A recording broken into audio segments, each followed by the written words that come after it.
What's up? Welcome to SGPN's A Daily Dog. I'm your host, Britton Hess, and I'm here with my favorite Underdog Pick'em plays for Wednesday, July 17th, 2024. If you're new to Underdog Fantasy, sign up with the promo code DailyDog for a $250 deposit match bonus. All right. We had an all-right all-star game, at least betting-wise. Our show slip did not come home yesterday, but we did get one on the home run derby, so a little bit of net profit so far this week.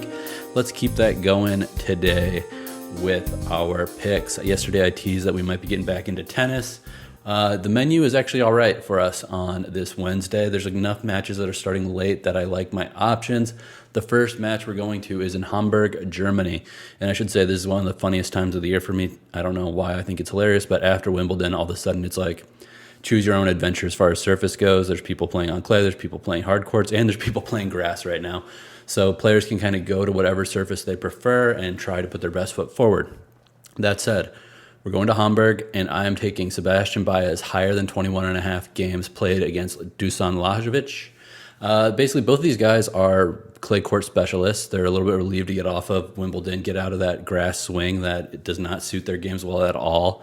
And both of these guys are not ones that rush a match. They are both guys that are fine to take it slow in the first set and then really try to turn it on in the second set and see if they can either finish it or build some momentum and draw it to a third set. These guys played in Rome earlier this year on clay. Sebastian Baez won 2-0. However, they went to tiebreak in both sets, and I expect that to happen here. But I expect there to be at least one tiebreak in this match. So with their two tiebreaks, this obviously went over 21.5. They also played last year in Buenos Aires. That was a 3-setter that also went higher than 21.5 games.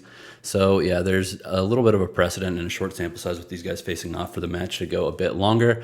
21.5 on clay for these two players just seems a little bit short. I think that the number has a lot to do with Lajovic's health, but he hasn't been on the court a ton lately. He obviously didn't make any waves in grass or on grass, so he might have a little bit more in the tank. And like I said, just let's get to a tiebreak in set one, and then let's try to draw it out 4-4 in the second set, and let's get this slip home, or this pick home to start off the slip. Again, I have a feeling that this number is going to go up by the time this match starts at 9:30 a.m. Pacific, 12:30 p.m. Eastern, but it's a tennis tournament, so it definitely will not be on time. I would bet you a ton of money that this match does not start at 9:30 a.m. sharp Pacific. Next, we're going from Germany to Bastad, Sweden. We're taking Andrey Rublev to have higher than 6.0 double faults and aces in this match against T.A. Tirante. Andrey Rublev is the number 8 player in the world. T.A. Tirante is the number 121 player in the world. You would think Rublev should be able to roll in this match, but given the season he's had, nothing should be expected. That said, this is on clay. And Rublev is capable of having 6 aces or 6 double faults in a clay match. He's basically capable of doing it on any surface this year. So I think that this number is just way too low. I'd probably expect him to have about 5 aces and 2 or 3 double faults and get over this pretty easily. I think that, again, it's just too low of a number. And again, with the types of matches that Rublev has played this year, I could see him drawing this out to 3 sets. And if this goes to 3 sets, then again, even higher chances that he gets over this number. He's not safe versus anybody. Tirante could actually get the upset in this match. I'm not rushing to bet that, but I'm just saying that Rublev is hard to trust. However, I do trust one thing, which is him going to be aggressive with his serve on this clay surface. Aggressive on the serve leads to aces and it leads to double fault. 6 is just too low for the number 8 player in the world, Andrey Rublev.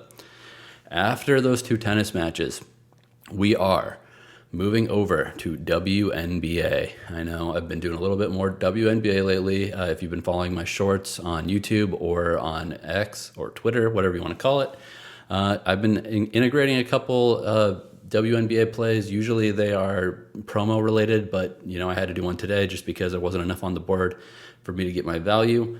That said, our last play of the show slip for Wednesday is Caitlin Clark lower than 20.5 points. I know that she's the hottest name in all of women's basketball. I know that she's gone over this a couple times in recent memory.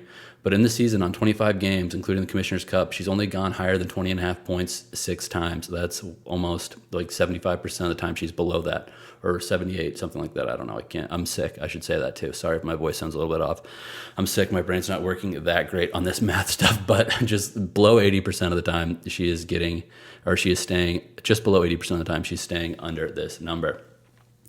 So Caitlin Clark, lower than 20.5 points. She's playing against the Dallas Wings, who are the worst team as far as points allowed per game in the league.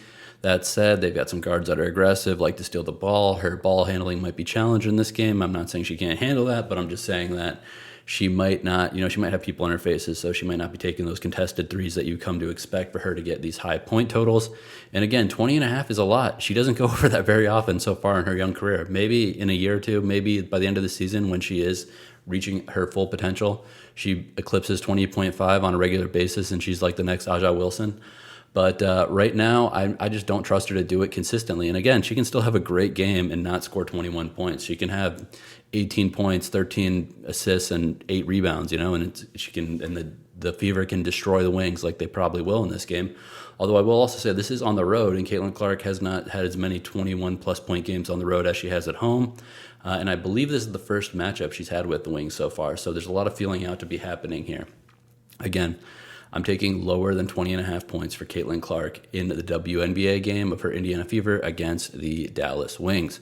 So that is the show slip. It's a 6x multiplier. We're taking Sebastian Baez, higher than 21.5 games played against Dusan Lajovic. Then we're taking Andrey Rublev, higher than 6.0 aces plus double faults against TA Tirante. We're going to lean into his mercurial nature there. Lastly, the end of the day, hopefully we're watching this game and rooting for bricks. We're taking Caitlin Clark lower than 20.5 points scored against the Dallas Wings. These three plays together are a 6x multiplier for our show slip. So, if you put $10, it's to 10 to win 60, which would be a 50 profit, $20, 120, 110 profit, whatever. If you are one of the people who does check out my results page, it's linked in the description of this video or this podcast, and you can also find it on my Twitter if you want to see all my picks. I'm not one of those guys that's got smoke and mirrors and is trying to make my record seem like I show up 7 days a week and just go 100% on every pick I make. That's not realistic. And anybody who's trying to market themselves that way, you need to run far, far away from them. That said, I'm pretty good at this. I can admit that. I put my 10,000 hours into handicapping and data analysis and a bunch of other stuff that is useful for this. So I really have nothing to hide. I know that I can do this as good or as better than anyone else out there. If you want to see how I've been doing, I always have that record right in front of everyone to see. Just click the link and see it. And you know what? I'll run through it right now. So our show slips, and I just normalized this as a $20 risk per show slip. You can risk more, you can risk less, whatever you want to do. I just felt like 20 was a good number because honestly, unit shaming is stupid when people are like, oh, I only bet $2K per game, or I bet $2 a game, so if people think it doesn't count. Winning is hard no matter how much you risk. So I normalize this at $20 per risk or per play on show slips. And with show slips, in 32 episodes, we're down 193. That said, if you are following me on Twitter and on YouTube Shorts, you have profited greatly. On promo plays, we are up $312 with 135% ROI. We've been crushing those. Additionally, the Daily Dong home run pick flex slips we've been doing every day for the last several weeks. We're up $37, which is $57 or 57% ROI. Again, I would love to find someone else who's betting a Dong slip every day that has a 57% ROI like I do. Not trying to pat myself on the back. I'm just trying to be realistic with you that what I'm doing in some of these markets is pretty crazy. It sucks the show slips have kind of been the weak spot so far. But like I said, follow me, pay attention to me, and you will make money.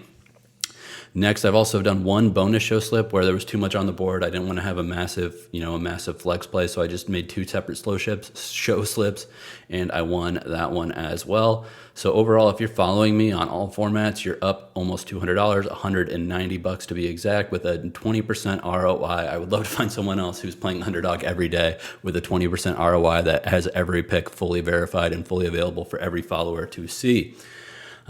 So that is basically it for the day. And I will just do one last shout out for the Underdog promo code, Daily Dog.